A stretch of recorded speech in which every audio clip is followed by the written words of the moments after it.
नेपालमा पछिल्लो समय निकै चर्चित बनेको एउटा विषय हो गाँजा। नेपालमा गाँजालाई वैधानिकता दिनुपर्छ र दिनु हुँदैन भन्ने दुई थरी कुराहरू उठिरहेका छन्। अहिलेको कानुन र समाजले गाँजा र गाँजा सेवनकर्तालाई आपराधिक कार्यसँग जोडेर हेर्ने गरेको देखिन्छ।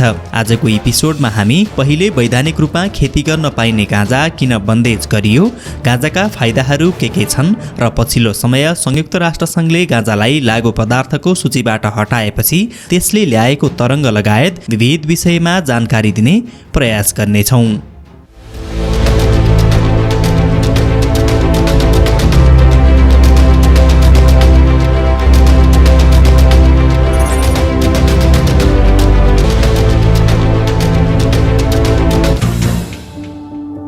marijuana अर्थात् गाँजा प्राचीन युगदेखि विक्रम सम्वत 1970 को दशकसम्म गाँजाको देश भनेर चिनिने नेपालमा गाँजा परापूर्वकालदेखि नै प्रयोग हुँदै आएको छ। आयुर्वेदिक उपचार पद्धति, कृषि तथा घरेलु प्रयोजनका लागि बाहेक गाँजाको पात र फूल समेतको झुप्पा सुकेपछि चिलिममा भरेर धूम्रपानका रूपमा पिउने चलन थियो भने आधुनिक कपडाको विकास हुनुभन्दा पहिले कपास बाहेक यसका रेसाबाट बनेका कपडा पनि लगाउने गरिन्थ्यो। विशेष गरी शिवरात्रिमा गाँजाको प्रयोग गर्ने चलन शिवकालदेखि नै चल्दै आएको मानिन्छ।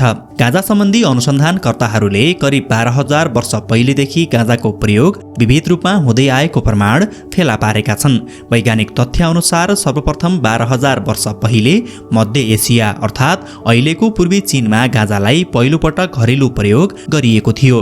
त्यहाँबाट ईसापूर्व 2000 तिर पश्चिमी चीनतर्फ लगियो। त्यहाँबाट पनि 3वटा बाटा भएर अन्य देशहरूमा विस्तार हुँदै गयो। एउटा बाटाबाट पूर्वी हिमाली क्षेत्र दक्षिण पूर्व एसियातिर गयो भने अर्को बाटोबाट युरोप र तेस्रो बाटोबाट अफ्रिका महादेश विस्तार भयो। सन् 17औं देखि 18औं शताब्दीमा अफ्रिकाबाट दक्षिण अमेरिका पुग्यो र सन् 1920 पछि मात्रै क्यानाडा पुगेको देखिन्छ। यस तथ्यका आधारमा दक्षिण पूर्व एसियामा ईसापूर्व 2000 वर्ष पहिलेदेखि रहेको देखिन्छ। यस अर्थमा गाँजा दक्षिण एसियाको हिमाली क्षेत्रमा उत्पत्ति भएको मान्नुपर्ने हुन्छ। यस क्षेत्रमा पाइने गाँजाको विविधता पहिचान र सङ्कलन गरी त्यसको DNA सिक्वेन्सिङ गरेर वैज्ञानिक आधार तयार गरी गाँजाको उत्पत्ति स्थल नेपाल नै रहेको तथ्य पेश गर्न सके नेपाली गाँजा संसारभरका लागि आकर्षणको विषय बन्न सक्छ। नेपालमा सन् 1970 को दशकसम्म गाँजाको खेती गर्न, औषधि र आनन्द प्रदायकका रूपमा सेवन गर्न र ओसार पसार गर्न कानुनी बन्देज थिएन। त्यसैले 60 को दशकमा गाँजाबाट आनन्द लिन पश्चिमेली युवकहरू तथा इन्डियन जोगीहरू नेपाल आउने गर्थे। त्यसबेला नेपाल गाँजाका लागि विश्व प्रसिद्ध थियो। त्यसैले त्यतिबेला पर्यटन पनि समृद्ध थियो। अहिलेको झोछे र बसन्तपुर पर्यटकका लागि विशेष आकर्षणको केन्द्र थिए। त्यहाँका होटेल र रेस्टुराँहरूमा गाँजाका परिकारहरूको मेन्यु नै देख्न पाइन्थ्यो। त्यसबेला गाँजाको बिक्री वितरणबाट नै राजस्वमा लाखौं डलर रकम जम्मा हुन्थ्यो। नेपालको गाँजा अब्बल दर्जाको मानिन्थ्यो र नेपालबाट विदेशतिर निर्यात पनि हुन्थ्यो। नेपालबाट निकासी हुने गाँजा इन्डिया, युरोप र अमेरिकासम्म पुग्थ्यो। यसरी नेपालको गाँजाको प्रभाव बाह्य मुलुकसम्म परेको भए पनि त्यसबेलासम्म गाँजाबारे अहिले जस्तो अनुसन्धान भइसकेको थिएन। त्यसैले दबावमा यसलाई लागू पदार्थका रूपमा मात्र लिन थालियो। त्यसैले पश्चिमेली देशहरूको दबावमा विक्रम सम्वत 2033 साल अर्थात् सन् 1976 मा नेपालले लागू औषध नियन्त्रण ऐन पास गरेर गाँजाको सबै प्रकारको प्रयोग, निर्यात र खेतीमा समेत प्रतिबन्ध लगायो। गाँजाको उत्पादन र व्यापारको खुल्ला परिवेश अन्त्य गरियो। गाँजाका कारण कृषि र पर्यटनबाट जनस्तरमा हुने आम्दानी समाप्त भयो। वास्तवमा गाँजा लागू पदार्थ हो कि होइन? वर्तमान समयमा गाँजा चमत्कारी विशिष्ट गुणले भरिपूर्ण वनस्पति प्रमाणित भइसकेको छ।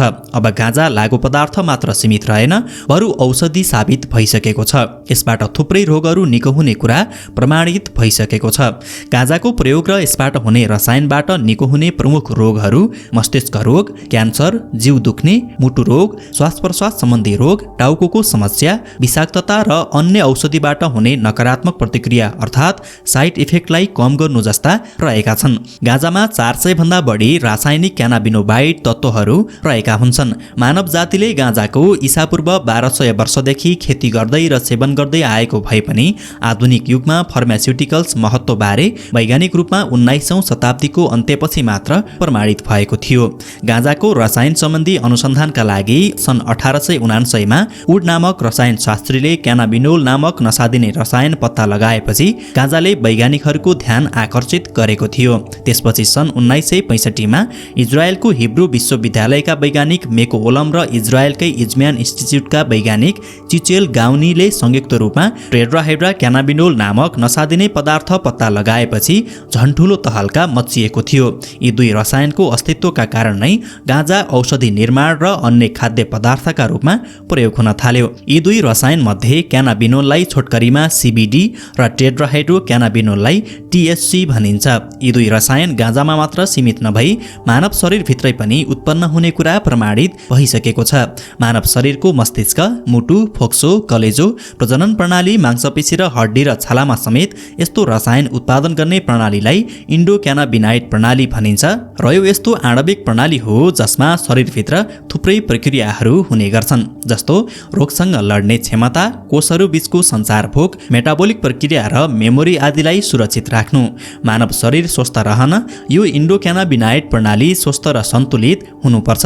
यदि यसमा असन्तुलन भयो भने टाउको दुख्ने, बाथ, स्ट्रोक, मोटोपन, अल्जाइमर, क्यान्सर, आँखाको मोतियाबिन्दु जस्ता घातक रोगहरू लाग्न सक्छन्।